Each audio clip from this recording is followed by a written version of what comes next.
Hello. So it seems like you're about to start some volleyball and beach volleyball coaching sessions with me. And before we start, actually, for making your experience with this practice as good as possible, there's a question I want to ask you that I want you to think about before you come to the first practice. And the question is basically, how good do you want to become? Because actually there's different strategies for practice. There's different things we can practice and devote our times on the practices to that are going to be more or less efficient depending on your goals. So there's a quick analogy that explains this quite well. It's if there was two persons going to drive on a long road trip, let's say across Europe or across the States or whatever, a long road trip, and they both get to the starting line with a shitty old car.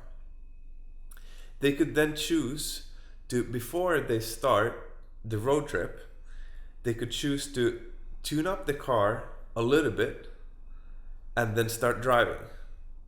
They tune up the car a little bit and they learn to drive the car as well as possible, and then they start driving.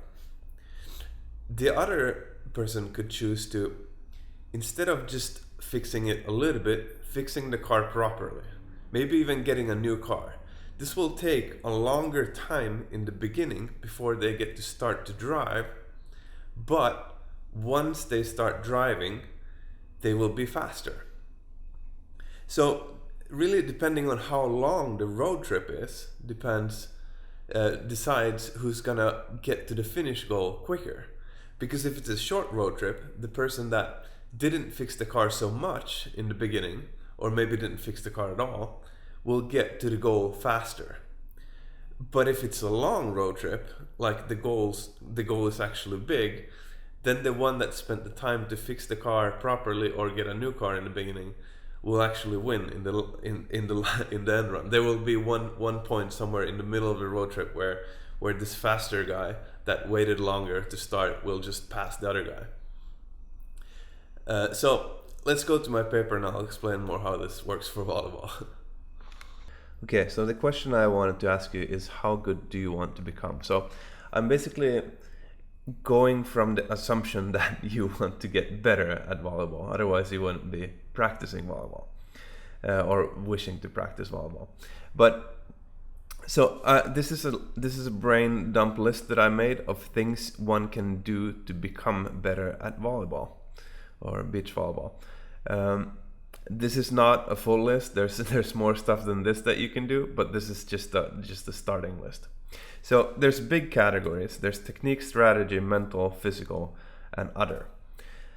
And so, for example, technique. There's skills. There's the motor skills, the how to pass, how to spike, how to do the different movements. That you can learn and become better at volleyball. There's reading the game, which is actually like seeing what the opponents are doing, which is part technique and part strategy. Actually, it goes under both. Under strategy, there's a lot of stuff. There's basic, like how to play the game, where to pass the ball, where to set the ball, how to communicate with your partner, and so on.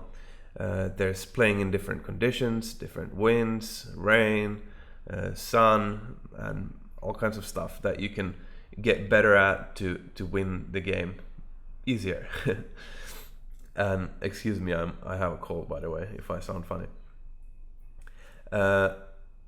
There's also strategies depending on the opponents. Like that's sort of reading the game, but reading in the game is more live. This is more like understanding your opponents and maybe even scouting and stuff like that.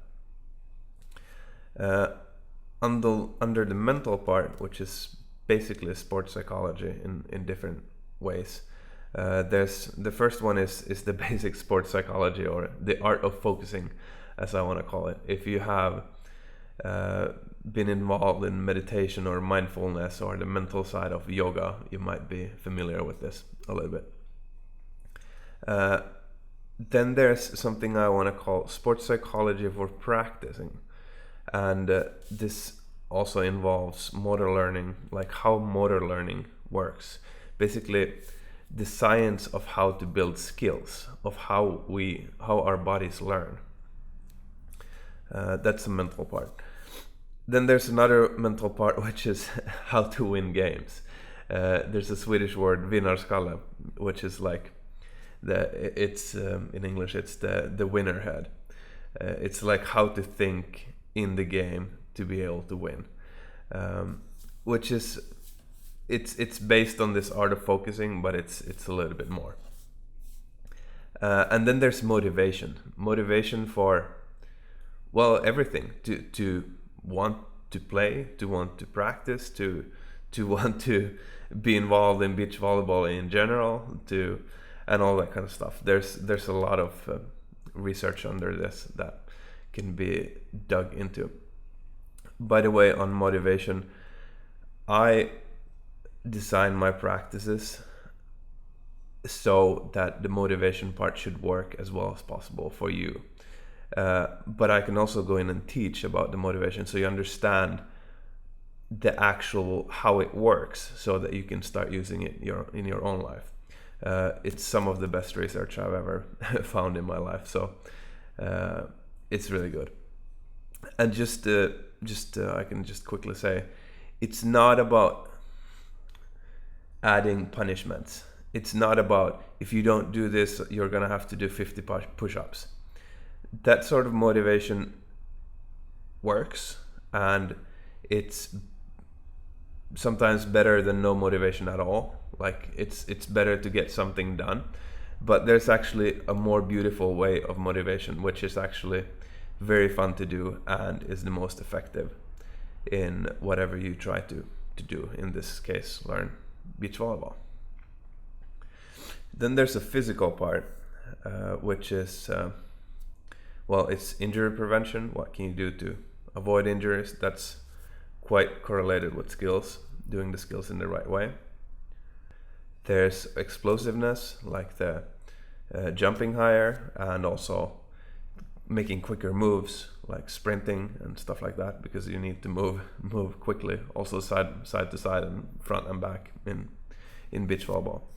There's other performance boosters, like other things you can do to become a better it's not only enough to jump higher to become a better player. There's also other things you can do physically to become better. And there's rehab, in case you do injure yourself.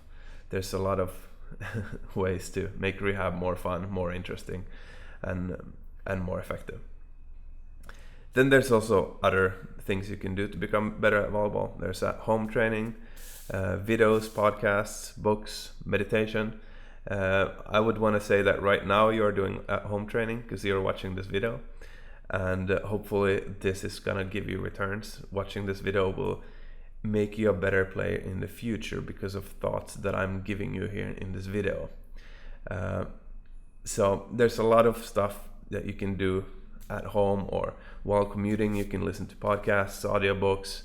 You can meditate while commuting, which will then give you advantages when you play the game. There's a bunch of stuff that you can do outside of practice that will help you. And if you're interested in this, just let me know, and I'll give you more podcasts and books and videos than you will be able to watch in the short term. So that's not a problem. But not everybody wants that, but some people are really stoked and they really want to do this, so I can give you a bunch of stuff to watch and read and listen to. There's alone training. If you're anything like me, sometimes you just want to touch the ball to play some volleyball, but it's not every time you find 4 people to play. So either you can do practices with less people and 4, or you can do stuff alone too. There's a bunch of drills that you can do. Other thing is networking, communication, and coachability. So this is basically how you interact with people that play volleyball, and how you can, by, for example, knowing how to talk with coaches, get better faster. That's something I could have a talk about too. Then there's big picture, which is more or less like your life conditions, like do you work, do you study, how much time do you have for practice, and stuff like that. But also learning strategy. I would want to say that this whole thing, and what I'm going to get to in a little bit, is learning strategy. Like, what should we start with to become as good as possible, as fast as possible? Then there's video analysis as the last point. Both there's actually stuff that you can learn about watching yourself play and watching others play, and also how you watch the footage. Not only, of course, it helps to watch yourself play, but what should you be looking for? Okay, so now we have a bunch of points here that we can go and do all of these to become better at volleyball. The question is, how does this tie together with that road trip analogy, and what should we start with? So there's this book called The One Thing, which is something I might throw at you here in books if you ask for them, that basically says that whenever you have a bunch of stuff to do, you should always ask yourself, what is the one thing that will make other things either unnecessary or easier? So basically, it's if you go bowling, it's better to hit some of the pins because they will take down other pins at the same time rather than taking them down one and one. So what out of this list is the best bowling pin, basically? And that's the question. So I'm gonna give you some examples. Here, sports psychology for practicing and motor learning, the science of how we learn new skills, is something that I highly build my practices on top of. And learning this science here makes learning skills way faster and way easier and way more fun. And this again is based on the art of focusing. Basically, it's the next level of the art of focusing. So I base a lot of my practices on these two, and this also helps with like strategy and reading the game and stuff like that. Another thing, skills, for example, doing the right skills helps with injury prevention, because you're doing movements that are natural for your body rather than stuff that will injure you.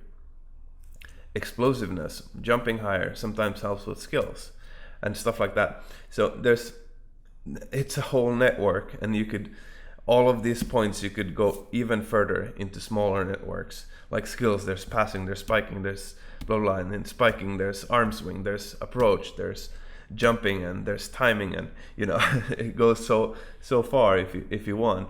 And all of this is in a big network, and the question is, what do you start with to become as good as possible, as fast as possible? So here, instead of having it super complicated, I'm gonna make it easy. We're gonna just talk about the technique, strategy, and mental. And here's how good do you want to become? Because all of these parts, the technique, the strategy, and the mental, they are quite easy in the beginning to get huge gains in. But the more of the basics you have down, the more time it will take to get to the advanced stuff. So basically this means, and this is, I think, especially true within the technique. So if your goal, if beach volleyball is just a hobby, or let's say you're not trying to become a pro player, you're fine with this. This is horrible level, and this is awesome level.